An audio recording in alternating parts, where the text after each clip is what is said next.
आज अचानक प्रदीपला घरी आलेले पाहून मी चकित झाले. आमच्या लग्नाला 2 महिने झाले होते, पण एकदाही ते घरी रात्री 8 वाजण्याआधी आले नव्हते. त्यांना आलेले पाहून मी चहा बनवला आणि चहाचा कप घेऊन सासूबाईंच्या खोलीत गेले. कारण ऑफिसवरून आल्यानंतर प्रदीप फ्रेश होऊन आधी आईबाबांकडे जायचे. दोघांच्याही तब्येतीची चौकशी करायचे. त्यानंतर धाकट्या भावाला भेटायचे आणि शेवटी माझ्याकडे किचनमध्ये यायचे, तेही रात्रीच्या जेवणाचा मेनू माहीत करून घेण्यासाठी. बाबा देखील संध्याकाळचे फिरून आले होते. त्यांनी मला आज संध्याकाळी पोहे बनवायला सांगितले होते. मी त्यांच्यासाठी चहा घेऊन गेले आणि गडबडीमध्ये त्यांची पोह्याची प्लेट स्वयंपाकखोलीतच विसरले. तेव्हा सासूबाई पटकन म्हणाल्या, "सूनबाई, ह्यामध्ये पोह्यांची प्लेट कुठे आहे?" मी काही बोलणार तेवढ्यात प्रदीप म्हणाले, "रश्मी, अगं 2 महिने झाले आहेत तुला घरी येऊन, पण अजूनही तुला कोणाला कधी काय लागते ते समजले नाही. आई म्हणत होती की काल तू आईची खोली साफ केली नाहीस म्हणून, आणि परवा मोहितचे कपडेसुद्धा इस्त्री करायला विसरलीस. वेंधळी आहेस का?"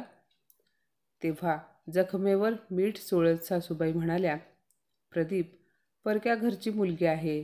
सासरच्या घराला ती अजून कुठे स्वतःचे घर समजते." सासूबाईंचे असे बोलणे ऐकून मला खूप वाईट वाटले. त्यांनी मला काही बोलण्याची संधीच दिली नाही. मी सकाळपासून रात्री उशिरापर्यंत घरातील सर्वांची फर्माईश पूर्ण करण्यासाठी झटत होते. पण तरीसुद्धा परक्या घरची मुलगी, वेंधळी अशा उपमा मला मिळत होत्या. असो, काही वेळाने मी स्वयंपाकखोलीमध्ये जाऊन रात्रीच्या जेवणाची तयारी करायला लागले. जेवण तयार केल्यानंतर काही वेळ आराम करण्यासाठी मी माझ्या खोलीतच जातच होते की माझ्या कानावर आईबाबांच्या खोलीतून लाडक्या श्रावण बाळाला म्हणजे प्रदीपला हळू आवाजात बोलताना ऐकले. तेव्हा मी तिथेच थांबले आणि लक्षपूर्वक ऐकल्यानंतर मला ठाऊक झाले की प्रदीप 8 दिवसांसाठी मुंबईला ट्रेनिंगसाठी चालले आहेत आणि त्यामुळेच आज ते ऑफिसवरून घरी लवकर आले होते. खरे तर माझ्या मनामध्ये चीड निर्माण झाली, कारण एक बायको म्हणून नवऱ्याने ही बातमी सर्वात आधी मला सांगायला हवी होती. पण मला सांगणे त्यांना गरजेचे वाटले नाही. 2च महिन्यांपूर्वी डोळ्यांमध्ये स्वप्ने घेऊन मी सासरी आले होते, पण सासरी कोणीही आपलेपणाने माझ्याशी वागत किंवा बोलत नव्हते. माझा धाकटा दीर मोहित, त्याचे जेव्हा काही काम असायचे तेव्हा तो माझ्याशी बोलायचा, आपलेपणाचा देखावा करायचा. प्रदीपच्या प्रेमाची बरसातसुद्धा तेव्हाच व्हायची जेव्हा आम्ही रात्री बेडवर एकत्र असायचो. आज रात्री ते एकदम मूडमध्ये खोलीत आले. माझ्याकडे पाहून हसले आणि त्यांनी मला जवळ ओढले. तेव्हा मी त्यांना विचारले, "आज तुम्ही घरी लवकर कसे आलात आणि मला तुम्ही काही सांगितले नाही?" तेव्हा प्रदीप म्हणाले, "अगं, काही विशेष नाही. उद्या मी 8 दिवसांसाठी मुंबईला चाललो आहे." तेव्हा मी त्यांना म्हणाले, "मग 8 दिवस मी तुमच्याशिवाय कशी राहू? माझे मन लागणार नाही तुमच्याशिवाय. मलासुद्धा तुमच्यासोबत घेऊन चला ना. तसेही लग्नानंतर आपण कुठेच फिरायला गेलो नाही." माझे बोलणे ऐकून ते मला दूर लोटत म्हणाले, "हा कसला लाड? मी घरात नसताना माझ्या आईवडिलांची काळजी घ्यायची सोडून तुला माझ्यासोबत फिरायला जायचे आहे?" तरीच आई बरोबर बोलत असते की सुना कधीच आपल्या होऊ शकत नाहीत, कारण त्यांचे रक्त परके असते. आता मी गप्प राहण्यातच शहाणपण समजले. त्यानंतर प्रदीपसुद्धा मला काहीही न बोलता डिनरसाठी आईबाबांना आणि मोहित भाऊजींना बोलवायला गेले. आज मी आईबाबांच्या आवडीचे भरलेले कारले आणि वरण भात बनवले होते. मी त्या चौघांना गरम गरम जेवण वाढले. काही वेळाने सर्वजण जेवण करून निघून गेले. मला त्यांच्यापैकी एकानेही जेवायला बोलावले नाही, अगदी माझ्या नवऱ्यानेही. मला खूप भूक लागली होती, त्यामुळे मी सर्व कामे सोडून पटकन हात धुवून माझ्यासाठी जेवणाचे ताट वाढून घेतले. मी जेवत असताना सासूने पाहिले आणि खोलीत जाऊन सासू मोठ्या आवाजात बोलायला लागली. ती म्हणाली, "प्रदीपचे बाबा, तुम्हाला आठवते का? जेव्हा लग्न होऊन मी सासरी आले होते तेव्हा सासूला आणि नणंदेला न विचारता मी कधी भाकरीचा तुकडासुद्धा मोडला नाही. पण जरा किचनमध्ये जाऊन बघा, आपली सून कशी एकटी चरत बसली आहे." सासूचे असे बोलणे ऐकून मी स्तब्ध झाले. कारण ते सर्वजण जेवण करून गेल्यानंतर मी जेवायला बसले होते. तरीही त्या अशा बोलत होत्या. सासूच्या बोलण्याकडे दुर्लक्ष करून मी जेवण केले आणि खरकटी भांडी घासून स्वयंपाकघर आवरून मी माझ्या खोलीत निघून गेले. तिथे गेल्यावर पाहिले की प्रदीपने त्यांची बॅग आणि त्यांचे इस्त्री केलेले कपडे बेडवर काढून ठेवले होते. मला समजले की आता साहेब जाण्याच्या तयारीला लागले आहेत. मी खूप प्रेमाने त्यांचा हात हातात घेतला आणि म्हणाले, तुम्ही व्हा बाजूला, मी तुमची बॅग भरून देते. त्यांचा राग अजूनही गेला नव्हता. ते माझा हात झटकत म्हणाले, काही एक गरज नाही. तरीही मी त्यांचे कपडे हातात घेतले. मग ते रागाने म्हणाले, अरे यार, कन्फ्यूज करू नकोस. का मध्ये मध्ये करत आहेस? तुला माझ्या आवडीनिवडीबद्दल काही माहिती तरी आहे का? प्रदीप असे बोलले आणि मग मी काहीही न बोलता पटकन उठले आणि बाल्कनीत जाऊन उभी राहिले. माझे मन खूप दुःखी झाले होते. लग्नानंतर पहिल्यांदाच ते बाहेर चालले होते आणि त्यांच्याशिवाय मी एकटी कशी राहीन हाच विचार माझ्या मनात येत होता. तसे तर घरामध्ये सर्व सुखसोयी आहेत, कशाचीच कमतरता नव्हती. पण मला आपलेसे करणारे असे कोणीच नव्हते. नवऱ्याचे असे वागणे, सासूचे टोचून बोलणे मला आतल्या आत सलत होते. त्या घरात जणू मी झाडाच्या तुटलेल्या फांदीप्रमाणे एका बाजूला पडले होते. काही दिवसांपूर्वीची गोष्ट आहे. प्रदीपची बहीण रुचाताई येणार होत्या. आम्ही दोघी एकाच वयाच्या आहोत. त्यामुळे मी रुचाताईंबरोबर मैत्रिणीप्रमाणे मन मोकळ्यापणाने बोलेन.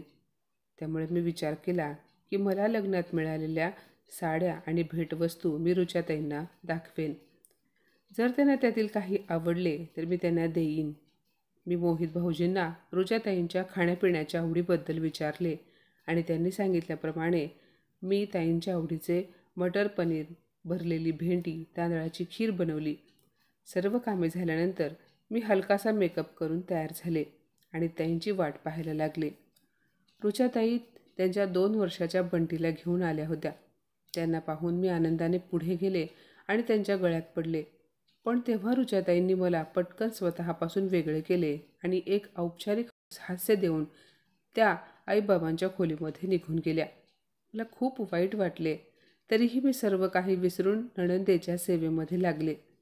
मायलेकीला एकांत मिळावा म्हणून मी त्यांच्या खोलीत गेले नाही आणि स्वयंपाक खोलीमध्ये माझे काम करत राहिले. आईंना गुडघेदुखीचा त्रास होता. तो खूप वाढला होता. त्यामुळे त्या मला म्हणाल्या की सुनबाई, माझे जेवण माझ्या खोलीमध्येच आणून दे. मी ठीक आहे म्हणाले. त्यानंतर मी जेवणाचे ताट ठेवण्यासाठी बाहेरचा टेबल आणला आणि किचनमध्ये जाऊन मी पटकन चपात्या बनवल्या. सासूबाईंच्या खोलीमध्ये जणू काही मीटिंग भरली होती. तिथे सर्वजण गप्पा मारत बसले होते. मी जेवणाचे ताट घेऊन सासूच्या खोलीमध्ये गेले तर मला पाहून ते सर्वजण गप्प बसले, जसे काही मी कोणी अनोळखी व्यक्तीच आहे. जेवण टेबलवर ठेवून मी निघून गेले. सासू, दीर, नणंद या सर्वांनी मिळून जेवण केले, पण आजही कोणी मला जेवायला बोलावले नाही. जेवण झाल्यानंतर रुचाताई आणि मोहितदादा जेवणाची भांडी ठेवण्यासाठी स्वयंपाक खोलीमध्ये आले. किचनमधून बाहेर जाताना माझ्याकडे न पाहता माझा दीर म्हणाला, वहिनी, तू आमच्यासोबत जेवण केले असतेस, का आली नाहीस तू जेवायला? पण मी काही बोलणार तेवढ्यात ते दोघेही किचनमधून बाहेर गेले आणि नंतर पुन्हा एकदा त्यांच्या गप्पांची महफिल रंगली. त्यानंतर मी शांताबाईसोबत स्वयंपाकघर आवरायला लागले. मला खूप वाटत होते की मी सुद्धा त्यांच्यासोबत जाऊन बसावे, त्यांच्याशी गप्पा माराव्यात. पण ना कोणी मला बोलावले आणि ना स्वतःहून तिथे जाण्याची माझ्यात हिंमत झाली. संध्याकाळी चहा झाल्यानंतर रुचाताई सासरी निघून गेल्या. त्यांचे सासर आणि माहेर जवळ असल्यामुळे त्या अधूनमधून माहेरी यायच्या. मी बराच वेळ बाहेर उभी होते, तरीही जाताना नणंदेने मला विचारले देखील नाही. माझे मन खूप उदास झाले होते. मी माझ्या खोलीत जाऊन बेडवर पडले होते की तेवढ्यात मोहित भाऊजींनी मला आवाज दिला. ते म्हणाले, वहिनी, तुमच्या माहेरहून तुमच्या बाबांचा फोन आला आहे. मी मनात म्हटले, बाबांनी माझ्या मोबाईलवर फोन न करता घरच्या लँडलाईनवर का फोन केला असेल? मी मोहितकडून फोन घेतला आणि म्हणाले, बाबा, तुम्ही ठीक आहात ना? आई, विशाल, मानसी कसे आहेत? बाबा म्हणाले, आम्ही सर्वजण व्यवस्थित आहोत. बाबा पुढे म्हणाले की येत्या 31 मार्चला त्यांच्या रिटायरमेंटचा कार्यक्रम आहे. त्यानंतर बाबांनी माझ्या सासऱ्यांकडे फोन द्यायला सांगितले. त्या दोघांनी एकमेकांच्या तब्येतीची चौकशी केली. बाबांनी सहपरिवार आमंत्रण दिले. तेव्हा माझ्या सासऱ्यांनी त्यांना एक महत्त्वाचे काम असल्यामुळे ते येऊ शकणार नाहीत असे माझ्या बाबांना सांगितले. पण मला तिकडे पाठवून देतील असेही सांगितले. प्रदीप मुंबईला जाणार होते, त्यामुळे ते काही कार्यक्रमाला येऊ शकणार नव्हते. सासूबाईंना गुडघेदुखीचा त्रास होता, त्यामुळे त्याही येऊ शकणार नव्हत्या. मोहित भाऊजी मला बसमध्ये बसवून देतील आणि साताऱ्याला पोहोचल्यानंतर माझा भाऊ विशाल मला न्यायला येईल असे ठरले. माहेरी जाणार म्हणून मी खूप खुश होते. कधी एकदा बॅग भरू असे वाटत होते. प्रदीप म्हणाले, आता मी मुंबईला जाणार म्हटल्यावर मला म्हणत होतीस तुमच्याशिवाय मी कशी राहू. मग आता माहेरी जाणार आहेस तर मग तिकडे गेल्यानंतर तू माझ्याशिवाय सुद्धा आनंदी राहशील, हो ना? मी म्हणाले, तसे काही नाही. प्रदीप म्हणाले, मग कसे आहे? अगं याचा सरळ अर्थ आहे की तू मला सोडून घरातील सर्वांना परके समजतेस. मी काहीही बोलले नाही. गुपचूप बेडवर जाऊन झोपले. त्यानंतर पहाटे 5 वाजता मला जाग आली, कारण आज प्रदीप मुंबईला जाणार होते. मी आंघोळ वगैरे करून स्वयंपाकाच्या तयारीला लागले. मला उद्या सकाळी निघायचे होते, त्यामुळे मी लवकरात लवकर घरातील कामे करायला लागले. कालच महिन्याचे किराणा सामान भरले होते, पण मला कामामुळे ते डब्यामध्ये भरता आले नाही. त्यामुळे मी सर्व किराणा सामान ज्या त्या डब्यामध्ये भरून ठेवावा, म्हणजे मी माहेरी गेल्यानंतर कोणाला सामान शोधायचा त्रास होणार नाही असा विचार करून मी सर्व डबे रॅकवरून खाली घेतले. तेवढ्यात सासूबाई काहीतरी कामासाठी किचनमध्ये आल्या आणि मला म्हणाल्या, सुनबाई राहू देत, मी कामवाल्या शांताकडून हे सर्व भरून घेईन. तू आईकडे जाण्याच्या आनंदामध्ये रव्यामध्ये बेसन आणि तूर डाळीमध्ये चणा डाळ मिक्स करशील. असली कामे लक्षपूर्वक करावी लागतात. सासूबाईंच्या अशा बोलण्याने माझ्या आनंदावर विरजण पडले. मी काहीही न बोलता उठून उभी राहिले आणि मनातल्या मनात विचार करत होते की आता हेच माझे घर आहे हे मी त्यांना कसे समजावून सांगू. मी काहीही न बोलता तिथून खोलीमध्ये आले. प्रदीपने खोलीमध्ये जे सामान इकडे तिकडे पसरवून ठेवले होते ते सर्व जागच्या जागी लावले. प्रदीप आंघोळ करायला गेले होते. अचानक माझ्या मनात विचार आला की बाबांच्या रिटायरमेंटला त्यांना काहीतरी भेटवस्तू द्यावी लागेल. माझी धाकटी बहीण मानसी आणि भाऊ विशाल याला देखील मोठी बहीण असल्याच्या नात्याने काहीतरी भेटवस्तू द्यावी लागेल. त्यामुळे मी विचार केला की प्रदीप जेव्हा आंघोळ करून येतील तेव्हा त्यांच्याशी याबद्दल बोलेन. त्यांना निघायला तासभर अवकाश होता. भेटवस्तूंची शॉपिंग करण्यासाठी ते माझ्यासोबत येऊ शकणार नव्हते, पण बाबांना काय द्यायचे याबद्दल ते मला नक्की सांगतील असे मला वाटले. प्रदीप आंघोळ करून बाहेर आले आणि पटकन तयार व्हायला लागले. त्यांची लगबग पाहून मला समजत नव्हते की मी आता त्यांना बोलायला कुठून सुरुवात करू. पण आता बोलण्याशिवाय पर्याय नव्हता. त्यामुळे मी म्हणाले, अहो रिटायरमेंटच्या कार्यक्रमाला बाबांना काहीतरी भेट द्यावी लागेल. मग सांगाल का आपण त्यांना काय द्यायचे? मग काय, माझे बोलणे ऐकून ते खूप चिडले. मला म्हणाले, अगं रश्मी, मी मुंबईला जायला निघालोय आणि तूही काय बडबड करत आहेस? हे बघ, मी सध्या भेटवस्तू घेण्या देण्याच्या गोष्टी ऐकण्याच्या स्थितीमध्ये नाही. त्यामुळे तू जाणे आणि तुझ्या बाबांचे रिटायरमेंट जाणे. असे बोलून त्यांनी माझे बोलणे झिडकारले. ते उठून उभे राहिले आणि सासूच्या खोलीमध्ये निघून गेले. जाता जाता ते आपली बॅग हातात घेऊन गेले, म्हणजे ते तिथूनच घराबाहेर पडणार होते हे स्पष्ट होते. ते नाश्ता न करताच निघाले. मी त्यांना म्हणाले, अहो चहा तरी घ्या. पण ते तसेच बाहेर पडले. मला वाटले जाताना तरी मी माहेरी जाणार आहे म्हणून प्रदीप मला काही पैसे देतील, पण ते अच्छा बाय रश्मी असे बोलून गाडीमध्ये बसून निघून गेले आणि मी खूप नाराज होऊन तिथेच बराच वेळ उभी राहिले. माझ्या मनात विचार आला की आता बाबांच्या रिटायरमेंटला भेटवस्तू देण्यासाठी पैसे कुठून आणू.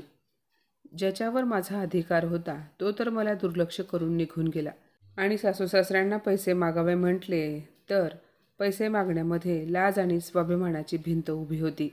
अचानक लक्षात आले की माझ्या पाठवणीच्या वेळेस माझ्या 2 आत्याने काकाने काही पैसे माझ्या हातामध्ये ठेवले होते. ते पैसे मी बॅगमध्ये तसेच ठेवले होते. मी पटकन खोलीमध्ये जाऊन कपाटावरची माझी बॅग काढली आणि बॅग उघडून एक साडी झटकल्यानंतर त्यातून काही पैसे पडले. मी ते पैसे मोजले तर ते फक्त 3000 रुपये होते. एवढ्या पैशातून चांगली भेटवस्तू देणे तर कठीण होते. मी मोहित भाऊजींना माझ्यासोबत बाजारात घेऊन जाण्यासाठी विनंती केली तेव्हा ते तयार झाले, पण म्हणाले, वहिनी, तुमचे बजेट किती आहे त्यानुसार मी तुम्हाला दुकानामध्ये घेऊन जाईन. जेव्हा मी त्यांना हळू आवाजामध्ये 3,000 रुपयांचे बजेट आहे असे सांगितले तेव्हा भाऊजी हसून म्हणाले, वहिनी, मग तर तू सरळ रस्त्यावरची खरेदी कर, स्वस्तात मस्त. तेव्हा भाऊजी मला कपडा बाजारमध्ये घेऊन गेले, जिथे कपड्यांचे ढीग लागले होते. खूप लोक तिथले कपडे खरेदी करत होते. मीही कपडे पाहायला लागले. तिथे जीन्स, टॉप्स वगैरे सर्व काही होते.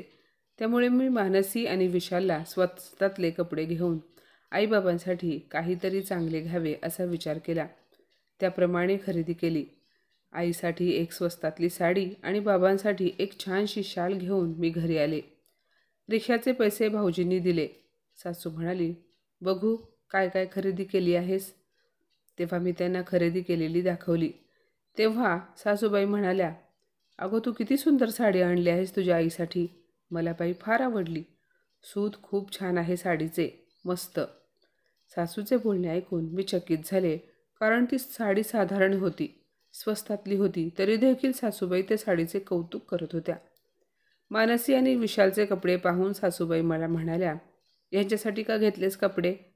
मी म्हणाले, सासूबाई, मोठ्या बहिणीच्या नात्याने मी त्या दोघांना कपडे घेतले आहेत, पण हे कपडे महाग नाहीत. सासू काहीही न बोलता TV पाहायला लागली. दुसऱ्या दिवशी मोहित भाऊजींनी मला साताऱ्याला जाणाऱ्या गाडीमध्ये बसवून दिले. जाताना सासूबाईंनी एक मिठाईचा बॉक्स देऊन आपले कर्तव्य निभावले. लग्नानंतर पहिल्यांदाच एकटी माहेरी जात होते. मागच्या वेळेस माहेरी जाताना प्रदीप सोबत होते, त्यामुळे आई, बाबा, भाऊ, बहीण यांना जास्त बोलण्याची संधीच मिळाली नाही. दुसऱ्या दिवशी तर प्रदीप मला सासरीसुद्धा घेऊन गेले होते, पण आता सासरे मला आठवडाभर राहून ये असे म्हणाले. त्यामुळे माहेरी जास्त दिवस राहता येणार म्हणून मी खुश होते. मी ठरवले की ह्यावेळेस मी माझ्या जवळच्या मैत्रिणीला शुभांगीला सुद्धा भेटेन. मानसी आणि विशाल माझे लग्न झाल्यामुळे खूप एकटे पडले असतील, कारण त्या दोघांना अभ्यासासाठी किंवा इतर कोणत्याही समस्या असू देत त्यांना त्यांची रश्मिताईच लागायची. आईचा सुद्धा उजवा हात मीच होते. बाबांना तर माझ्यावर खूप गर्व होता. लग्नापूर्वीच्या आठवणीत रमल्यामुळे प्रवासात वेळ कसा गेला समजले नाही. ST थांबली. मी पाहिले तर साताऱ्याचे ST स्टँड आले होते. मला खूप आनंद झाला. मी खिडकीतून पाहिले तर विशाल धावत STकडे येताना दिसला. STमधून उतरताच विशालने माझ्या हातातून बॅग घेतली, तेव्हा त्याला पाहून आनंदाने माझे डोळे भरून आले. 2च महिन्यांमध्ये माझा विशाल खूप स्मार्ट झाला होता.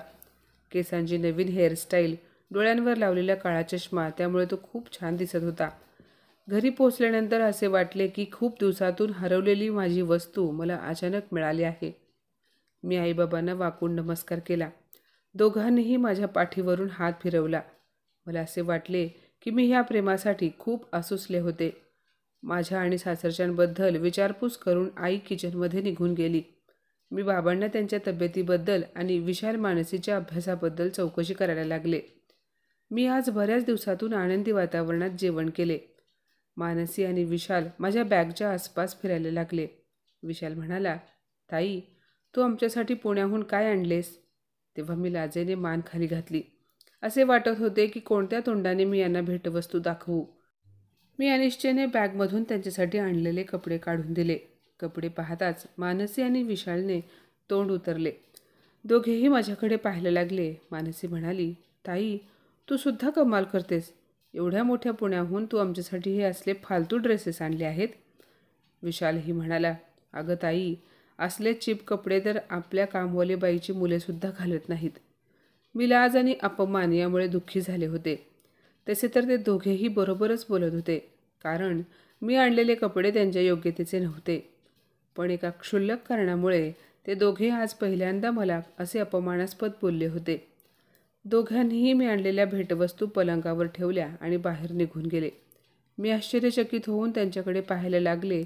जे भाऊ बहीण यापूर्वी माझा आदर करायचे, ते आज या स्वस्तातल्या भेटवस्तूंसाठी मला एवढे बोलले. मी खूप दुःखी झाले. प्रवासामुळे मी खूप थकले होते, म्हणून मी तिथेच पलंगावर झोपले. पडल्या पडल्या मला डोळा केव्हा लागला समजले नाही. संध्याकाळी झोपेतून उठले आणि बाल्कनीत येऊन उभी राहिले. तेव्हा मी खाली पाहिले तर मानसी एका मुलाबरोबर बोलत होती. तो मुलगा बाईकवर बसला होता. हावभाव आणि त्याच्या बोलण्यावरून तो तिचा प्रियकर वाटत होता. त्याने बाईक स्टार्ट केली आणि मानसीला फ्लाइंग किस देऊन तो स्पीडमध्ये निघून गेला. हे सर्व पाहून मला धक्का बसला, कारण आता तर मानसी कॉलेजच्या पहिल्या वर्षात शिकत होती. शिक्षण सोडून ती चुकीच्या वाटेवर चालली तर मग खूप अवघड आहे. मी विचार केला की ह्याबद्दल तिला एकांतात बोलेन. तेवढ्यात आई खोलीमध्ये माझ्यासाठी चहा घेऊन आली. मी आईच्या हातातून चहाचा कप घेऊन बाजूला ठेवला आणि तिला हाताला धरून बेडवर बसवले आणि मग मी आईच्या हातामध्ये मी तिच्यासाठी आणलेली साडी आणि बाबांसाठी आणलेली शॉलचे पाकीट दिले. आई साडी आणि शॉल उलटसुलट करत म्हणाली, याची काय गरज होती? अगं, तुझ्या बाबांनी रिटायरमेंटच्या निमित्ताने मला खूप महागातली साडी घेतली आहे.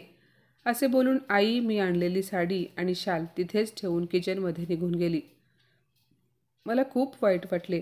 मी साडी आणि शाल एका पिशवीत घातली आणि ती पिशवी कपाटात ठेवली आणि माझ्या उदास झालेल्या चेहऱ्यावर खोटे हसू आणत किचनमध्ये आईकडे निघून गेले. मला पाहून आई म्हणाली, अगं, तू खोलीमध्ये आराम कर. आता तू आमची पाहुणी आहेस.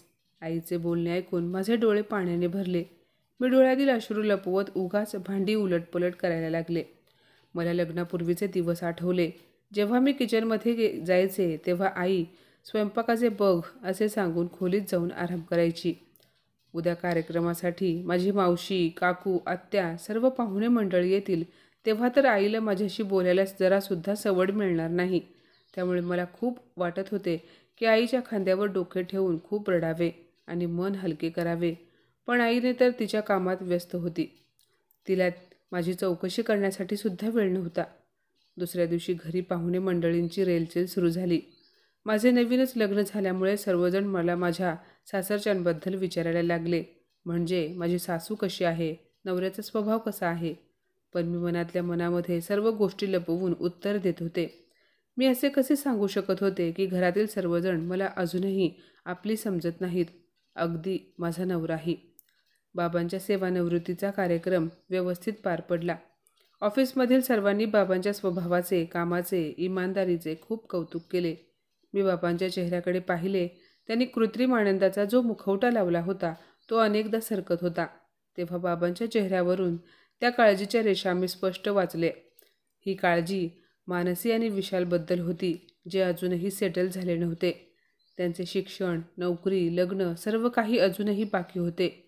बाबांनी नोकरीवर असतानाच घर घेतले, ज्याच्या छत्रछायाखाली त्यांचा परिवार सुरक्षित होता. पण आता त्यांना फंड आणि पेन्शनवर आयुष्य जगायचे होते. कार्यक्रम झाल्यानंतर सर्व पाहुणे मंडळी निघून गेले. त्यामुळे घरामध्ये एकदम शांतता पसरली. आता मानसी आणि विशाल दोघेही आज घरी नव्हते. आई बाबा झोपले होते. त्यामुळे मी बाल्कनीत खुर्ची टाकून पुस्तक वाचत बसले असताना आज पुन्हा मला मानसी त्या मुलाच्या गाडीवरून येताना दिसली. त्या मुलाने तिला त्या दिवशी प्रमाणे फ्लाइंग किस दिले आणि तो निघून गेला. मानसी वर आली तेव्हा मी तिच्याकडे पाहिले असता तिने माझ्या नजरेला नजर दिली नाही. ती गुपचूप तिच्या खोलीमध्ये गेली. त्यावेळेसच विशालसुद्धा कोणाला तरी मोबाईलवर बोलत वरती आला. मला पाहून मोबाईल लपवत त्याच्या खोलीकडे जायला लागला. मी त्याला आवाज दिला तर तेव्हा त्याने ऐकून न ऐकल्यासारखे केले. मला खूप राग आला होता. मी मानसीच्या खोलीत गेले आणि तिथेच विशाललाही बोलावून घेतले. तो आला आणि म्हणाला, काय झाले ताई, तू का बोलावलेस? तेव्हा मी खूप प्रेमाने त्या दोघांना त्यांच्या अभ्यासाबद्दल विचारले. तेव्हा दोघांनीही संक्षिप्त उत्तर दिले. मी म्हणाले, हे बघा, आईबाबांच्या तुम्हा दोघांकडून खूप अपेक्षा आहेत. तुम्ही दोघांनी शिकून खूप मोठे व्हावे असे आईबाबांना खूप वाटते. तेव्हा मानसी म्हणाली, ताई, झाले का तुझे भाषण देऊन? मी झोपते आता. मी मानसीला म्हणाले, हो तू झोप, पण मला आधी हे सांग, तू आता कोणाच्या बाईकवर बसून आलीस? मानसीला खूप राग आला. ती म्हणाली, काय झाले ताई, तो सोहम आहे आणि माझ्या कॉलेजमध्ये शिकतो. मग काय झाले जर तो मला त्याच्या गाडीवरून येथे सोडायला आला म्हणून? मी म्हणाले, मानसी, जर तो तुझा मित्र असेल तर काहीच हरकत नाही, पण जर तू त्याच्या प्रेमात वगैरे पडली असशील तर आत्ताच थांब बाळा. हे वय खूप धोकादायक असते. ह्या वयात मुलामुलींना एकमेकांबद्दल आकर्षण वाटते. मी असे बोलताच मानसीला खूप राग आला होता. मी विशाललाही विचारले, विशाल, हा मोबाईल तू केव्हा घेतलास? बाबांनी घेऊन दिला का? यावर विशाल म्हणाला, बाबा काय घेऊन देणार आहेत हा मोबाईल? हा मोबाईल मला मुंबईच्या मावशीच्या मुलाने रमेशने दिला आहे. त्याने नवीन मोबाईल घेतला आणि त्याचा जुना मोबाईल मला दिला. तेव्हा मी त्याला म्हणाले, असे एकदम कोणाकडून कोणती वस्तू घेत नाहीत. कमीत कमी मला तरी एकदा विचारायचे. बाबांना तर तू सांगितले नसशील. बाबांना जर ठाऊक असते तर त्यांनी तुला त्याच्याकडून मोबाईल घेऊ दिला नसता. मी असे बोलताना विशालने माझ्याकडे रागाने पाहिले. मी त्या दोघांनाही म्हणाले, माझे लग्न काय झाले आणि तुम्ही 2 महिन्यांमध्ये खूप बदलला आहात. विशाल म्हणाला, ताई, तुझे लग्न झाले आहे त्यामुळे तू तुझ्या संसाराकडे लक्ष दे. त्यामुळे आता आमच्या चौकशा करणे बंद कर. मानसी देखील म्हणाली, रश्मीताई, आम्ही मोठे झालो आहोत. त्यामुळे आम्हाला निदान एवढे तरी समजते काय चूक आणि काय बरोबर आहे ते. दोघांचे बोलणे ऐकून मी थक्क झाले. मानसी पुढे म्हणाली, ताई, तू आता तुझे असे काकूबाईप्रमाणे बोलणे वागणे आमच्यावर थोपवू नकोस. हे सर्व ऐकून मी सुन्न झाले. मनात म्हणाले, हे तेच मानसी आणि विशाल आहेत जे प्रत्येक गोष्ट मला विचारून करत होते. मला त्यांचा आदर्श मानत होते. आम्हा तिघांचा आवाज ऐकून आई खोलीमध्ये आली आणि म्हणाली, काय झाले, किती मोठ्या आवाजात बोलत आहात. मी काही बोलणार त्याआधी मानसी मोठ्या आवाजात म्हणाली, काय होणार आहे आई. रश्मीताई जेव्हापासून इथे आली आहे आमच्या मागावर आहे. म्हणजे आम्ही कुठे जातो, काय करतो, आमचे कोण कोण मित्र आहेत. विशाल म्हणाला, आई, जमाना बदलला आहे. तर मग त्या बदललेल्या जमान्याबरोबर आम्ही बदललो तर मग ताईला आमच्याबद्दल काय प्रॉब्लेम आहे हे काही समजत नाही. त्याचे बोलणे ऐकून आईने मला खोलीतून बाहेर आणले आणि मला म्हणाली, तू काय यांच्यामध्ये पडतेस. हे बघ, तू आता तुझ्या संसाराकडे लक्ष दे. तिकडचा विचार कर. मला कोणी काही बोलण्याची संधीच दिली नाही. मी अपमानित होऊन तिथेच उभी होते. आमचा आवाज ऐकून बाबासुद्धा खोलीत आले. आईने त्यांना घडलेला प्रकार सांगितला तेव्हा बाबाही म्हणाले, रश्मी बाळा, आता तुझे लग्न झाले आहे. तू फक्त सासरी लक्ष दे. इकडची काहीही काळजी करू नकोस. मी काय वाईट बोलले म्हणून आई बाबा मलाच ऐकवत होते हे मला काही समजले नाही. त्या रात्री मला रात्रभर झोप आली नाही. दुसऱ्या दिवशी लवकर उठून आंघोळ वगैरे करून मी तयार झाले आणि सर्वांसाठी नाश्ता बनवला.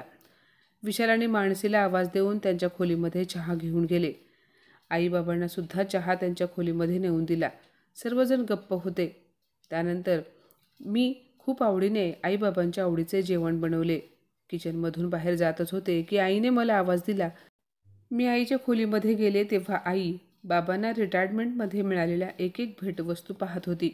मला पाहताच आई म्हणाली, रश्मी, इकडे ये आणि बघ तुला काय काय हवे आहे ते. मी तुझ्या जाण्याची तयारी करत होते तेव्हा विचार केला की तुला विचारूनच तुझे सामान पॅक करावे. हे ऐकून मी चकित झाले, कारण आईने मला न विचारता माझ्या जाण्याच्या तयारीला सुद्धा लागली होती. मी आतल्या आत तुटून गेले, कारण मी तर 8 दिवस राहण्याचे स्वप्न मनामध्ये घेऊन आले होते. इथे तर मला तिसऱ्याच दिवशी आईने तिच्या कृतीतून सासरी जा असे सांगितले. मला खूप वाईट वाटले, पण मी माझ्या चेहऱ्यावरचे दुःख लपवत आईला म्हणाले, आई, मला काहीही नको. तेव्हा आई म्हणाली, असे कसे बरे. तू जर रिकाम्या हाताने गेलीस तर तुझ्या सासरची मंडळी आम्हाला काय म्हणतील. यावर मी काहीही बोलले नाही. आईने मला त्यातील काही भेटवस्तू दिल्या. त्या वस्तू घेऊन मी माझ्या खोलीमध्ये गेले आणि माझ्या बॅगमध्ये ठेवायला लागले. आता मला बाहेर देखील परके वाटायला लागले.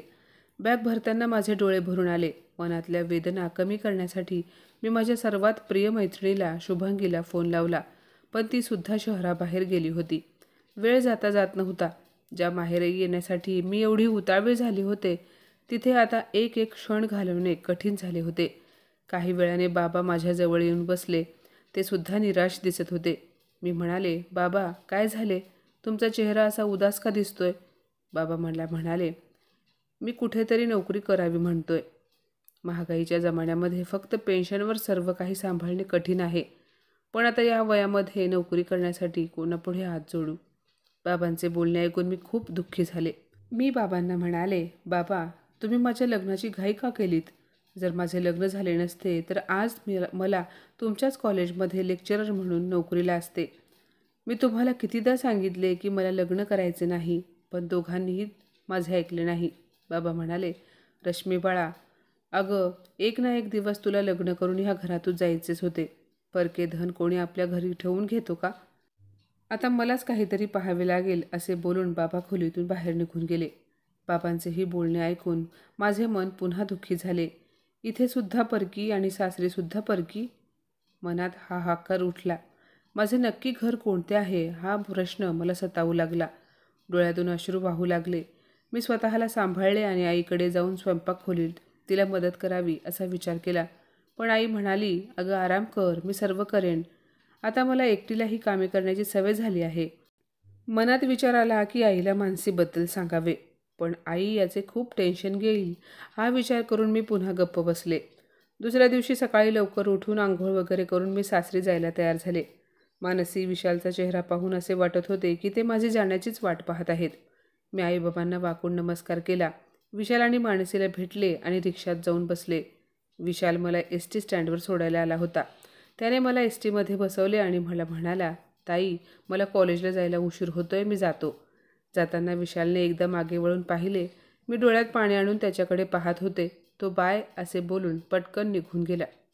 मी एस.टीमध्ये बसून विचार करायला लागले की वेळ कशी बदलते. मी विशाल आणि मानसीची सर्वात आवडती व्यक्ती होते. प्रत्येक काम ते माझ्या सल्ल्याशिवाय करत नव्हते. मला न विचारता ते दोघेही एक पाऊलसुद्धा पुढे टाकत नव्हते. पण आज त्या दोघांनी मला परके केले. मी मनातल्या मनात हा विचार करत होते. काही वेळाने मी पुण्याला पोहोचले. सासरच्या उंबरठ्यावर पाय ठेवताच माझ्या लक्षात आले की माहेरी 8-10 दिवस राहण्याची अनुमती घेऊन मी गेले होते, पण 4 दिवसातच परत आले. मला सर्वजण विचारतील की तू 4च दिवसात कशी परत आलीस? आता मी यांना काय उत्तर देऊ असा रश्मीला प्रश्न पडला. तर मित्रांनो, पुढच्या भागात आपण पाहणार आहोत की सासरी असे काय घडले की ज्या रश्मीला नवरा, सासू आणि नणंद परकेपणाने वागवत होते तेच आता तिचे कौतुक करायला लागले. आणि तिच्या माहेरी मानसी विशालचे पुढे काय झाले? कशी रश्मी माहेरी आणि सासरी लाडकी ठरली? तर कथेचा हा पहिला भाग तुम्हाला कसा वाटला नक्की सांगा आणि चॅनलला नक्की सबस्क्राईब करा. धन्यवाद.